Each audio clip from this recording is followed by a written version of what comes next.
یہ ذکر ہے. اور ذکر کی جب میں فہرست بیان کیا کرتا ہوں بہت سے حضرات کے سامنے ہوگا کہ ذکر کا در حقیقت مفہوم ہے استحضار اللہ فی القلب. ہمارے ہاں غلطی سے جو ذرائع ذکر ہے انہیں ذکر قرار دے دیا گیا ہے. نماز ذکر نہیں ہے، نماز ذکر کا ذریعہ.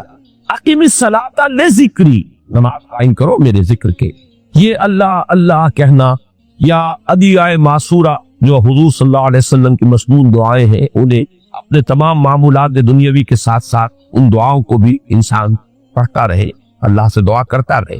یہ تمام ذرائع ذکر ہے. سبحان اللہ الحمدللہ الحمدللہ، اس کا آپ ورد کیجئے، یہ بھی ذریعہ ذکر ہے. حقیقت میں ذکر ہے استحضار اللہ فی القلب، اللہ کو دل میں لے آنا، اللہ کو دل میں حاضر کر لینا. اصل میں تو ترجمہ ہوگا لیکن حاضر جاننا، یہ کیفیت جو ہے انسان کو حاصل ہوتا ہے. اب اس کے حوالے سے ذرا بات سمجھیے کہ ایک تو میں عرض کر چکا ہوں وہ مجسم ذکر تو قرآن، لہذا ذکر کی فہرست جب آپ کریں گے ذرائع ذکر تو ان میں سب سے پہلے قرآن ہے، اس لیے کہ وہ ہماری حکمت کے پہلے مسئلے کو حل کر رہا ہے، بنیادی مسئلہ، اہم ترین مسئلہ. دوسرے نمبر پر ذکر جو ہے، اب اس کے لیے کچھ اصطلاحات جو میرے مختلف دروس میں شاید آپ کے سامنے بعد میں آئیں یا پہلی آ چکی ہو، ان کے حوالے سے میری بات سمجھ. ایک ذکر غیابی ہے، تھرڈ پرسن میں، صیغہ غائب میں اللہ کی یاد کا، اللہ اکبر اللہ اکبر اللہ اکبر. ابھی اللہ اکبر جو ہے یہ جملہ ہے اسمیہ خبریہ ہے، ایک حقیقت کی تکرار آپ کر رہے ہیں، اللہ سب سے بڑا ہے، اللہ سب سے بڑا ہے. سبحان اللہ سبحان اللہ سبحان اللہ. یہ در حقیقت ذکر غیابی ہے کہ آپ اس میں مخاطب نہیں ہے اللہ، ایک ذکر خطابی کہیں یا ذکر حضوری کہیں جس میں مکالمہ ہوگا، جس میں گفتگو ہوتی. تو نماز در حقیقت ذکر حضوری اور ذکر خطابی کی بلند ترین شکل. اس لیے میں نے عرض کیا تھا کہ نماز کے لفظ یا صلاۃ کے لفظ یہ اصطلاحی معنی جو اکثر و بیشتر کیے جاتے ہیں وہ ہے دعا. اور دعا میں ہوتا کیا ہے؟ مکالمہ ہے، مخاطب اے اللہ، اے تیرے رب، اے پروردگار. یہ کہ اس میں اقدام اور کسی کی طرف متوجہ ہونا. یہی وجہ ہے کہ افتتاح صلاۃ، نماز کو شروع کرنے کے لیے ایک تو وہ الفاظ جو قرآن مجید میں آئے ہیں، انی وجہت وجہی للذی فطر السماوات والارض حنیفا وما انا من المشرکین. یہ ہے توجہ کا ارتکاز، بشرطے کہ یہ صرف الفاظ ہی نہ نکل رہے ہوں، واقعتاً یہ تعبیر ہو اس وقت کی انسان کی نفسیاتی کیفیت کہ شعوری طور پر وہ فیصلہ کرتا ہے کہ اب میں منقطع ہو رہا، ہر چہار طرف سے اپنی توجہ کو ہٹا کر، ہر مسئلے سے اپنے آپ کو خالی و ذہن کر کے، یعنی ظاہری اور باطنی دونوں اعتبار سے میں اپنی توجہ کا ارتکاز کر رہا ہوں اس ذات کی طرف جس نے آسمان اور زمین کو پیدا کیا ہے، اور بالکل یکسو ہو کر رہا ہوں. انی وجہت وجہی للذی فطر السماوات والارض حنیفا وما انا من المشرکین. اور دوسری وہ جو دعا جس سے ہم افتتاح کرتے ہیں اپنی نماز کا، دیکھیں اس میں خطاب کا کس قدر اہتمام. وہاں سبحان اللہ نہیں ہے، سبحانک اللہم، پاک ہے تو اے رب ہمارے، وبحمدک وتبارک اسمک وتعالی جدک. آپ غور کر رہے ہیں، یہ ہے خاطب براہ راست مخاطب ہونا. تو سب سے پہلی بات تو یہ ہوئی کہ ذکر کی ایک شکل ہے ذکر غیابی، دوسری ذکر حضوری، اور ذکر حضوری یا ذکر خطابی کی بلند ترین منزل، بلند ترین اس کا ذریعہ نماز. اس کو ایک پہلو سے اور سمجھ لیجیے. سورہ فاتحہ جب پھر ہم پڑھتے ہیں جسے الصلاۃ کہا گیا ہے، جو لب لباب ہے، خلاصہ ہے، اس میں پھر تدریجاً غیاب سے حضور کی طرف پیش قدمی ہوتی ہے. الحمدللہ رب العالمین الرحمن الرحیم مالک یوم الدین. یہ ذکر غیابی ہے، اس میں ابھی خطاب نہیں آیا. یہ وہی جملہ اسمیہ ہے، کل تعریف اس اللہ کے لیے ہے جو تمام جہانوں کا پروردگار ہے، مالک ہے، جو رحمان ہے، رحیم ہے، جزا و سزا کے دن کا مختار و مالک ہے. اب یہ غیاب سے حضور کی طرف، ایاک نعبد و ایاک نستعین اہدنا الصراط، یہ ہے وہ. اب پہلے ایک معاہدہ ہے، ایک اقرار ہے، اعتراف ہے، وعدہ ہے، اور پھر دعا ہے استدعاء کہ حضور نے فرمایا، یقول اللہ تعالی، اللہ یہ فرماتا ہے.